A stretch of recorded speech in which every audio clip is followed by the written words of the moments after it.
গতকালকে ছিল আমাদের অ্যানিভার্সারি। সেই জন্যই সকালটা শুরু করলাম ভগবানকে স্মরণ করে। প্রত্যেকের জীবনে এই দিনটা খুবই স্পেশাল, আমার কাছেও তাই। দেখতে দেখতে 23টা বছর পার করে ফেললাম। ভালো মন্দ, সুখ দুঃখ, ওঠা পড়া জীবনের অনেক কিছু নিয়েই 23টা বছর পার করে ফেললাম।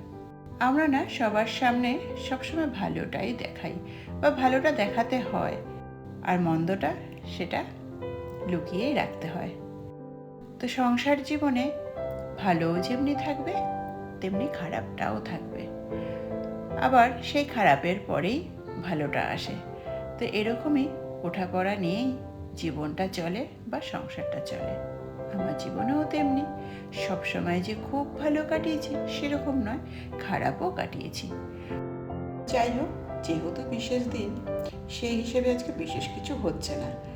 আমরা বাঙালিরা খাদ্যরসিক, তাই সেই খাবার দাবারেই চলে আসলাম। আজকে একটু বাজার থেকে খাসির মাংস নিয়ে এসেছিল, সেই মাংসটারই একটা পাতলা ঝোল আমি রান্না করছি। আগে হতো বিয়ের পর বেশ কয়েক বছরই আত্মীয় স্বজন বা পরিবারের লোক সবাইকে নিয়ে একটু মজা করে খাওয়া দাওয়া হয়ে উঠল, এগুলো করা হতো। এখন আর সেটা হয়ে ওঠে না। সবাই ব্যস্ত, আমি নিজেও ব্যস্ত থাকি, আর শরীরটাও দেয় না।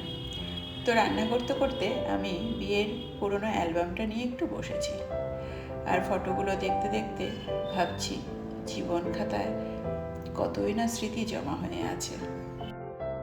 তো আমার রান্না কমপ্লিট। আজকে সেরকম কিছুই রান্না করিনি, শুধু লাউ ঘন্ট আর খাসির মাংসের পাতলা ঝোল আর অল্প একটু স্যালাড।